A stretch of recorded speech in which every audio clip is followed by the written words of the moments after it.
congratulations to the graduates of this program. I think it's the graduation for how many weeks you guys go through it? The year? 58 minutes. 14 months. That's a long time. That's a long time. First, I'd like to thank Ms. Letitia Flint. I work along with her in the community.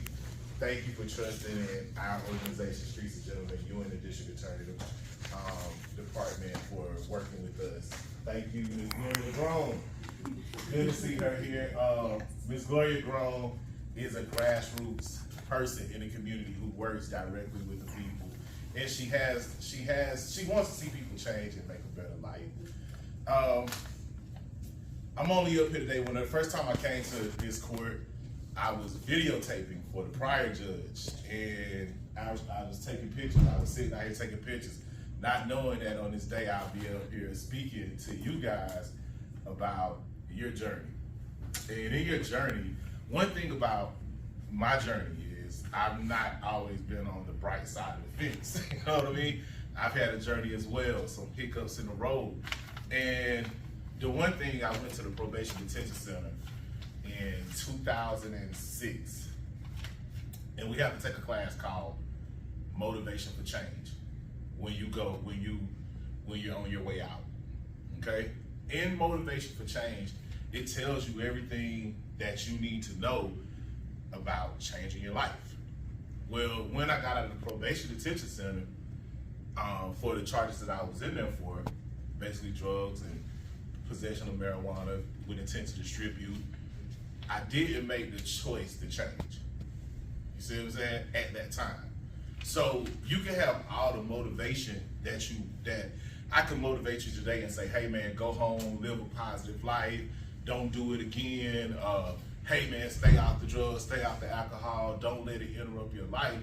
But if you don't make a choice to change, then it'll never change. It's all about the choice, you know?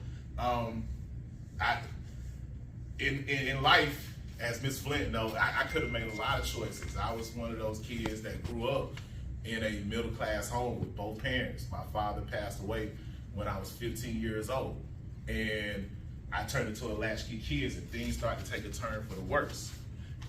Destined to go to college, was able to go to college, but along that track, I made some bad choices. Good person, just bad choices. And bad choices that cost my family money, time in jail, you know what I'm saying? And just major setbacks, you know? I admire the simple fact that it's leaders in my community that are now commissioners, are now district attorneys, are now judges and you know, growing up, all I saw was just community leaders. I'm from Chelsea, Georgia, you know what I'm saying? We didn't have what we have here today. But I have, on my neck, I have a scar. Everybody, when they see me, they say, man, did your wife scratch you or something? You know what I mean? And I'm like, nah. I'm like, nah, but this was the time I was coming through Spalding County, and I had about $10,000 in my pocket from selling marijuana, you know? And I spit out, fell asleep behind the wheel. Spit out in Spalding County, I'm almost home. I spit out in Spalding County, and the police, when I wake up, the police is all around me. And they're saying, put your hands behind your back. And I'm like, what? I'm like, why am I getting locked up? Why am I getting locked up? And that was after the time that I had came from the detention center. And I had a dime bag of marijuana and $10,000. You know what I mean? And they took the $10,000 away from me by saying that my money smelled like marijuana. Okay? But even though we all know that's bogus, you know what I mean? That's a bogus way to take money. But it was the changing point for me because it forced me to change. It forced me to say, you know what? Because after that, I was getting evicted from my house because guess what? I didn't have any way to produce income. You know? So the choices that I was making and during that time, it cost me my family at that time, kids in my life, you know.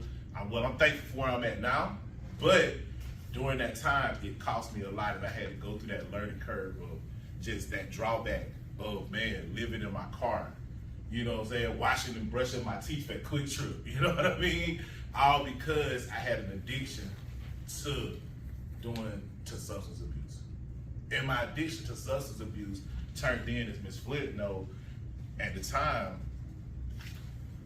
sometimes we're buying these substances not realizing we're turning into a drug dealer. You see what I'm saying? So minor things that I was doing in my life, minor choices that I was making, that, hey man, I want to smoke some pot, drink some alcohol during the day, turned into me selling drugs. Because instead of me paying for it,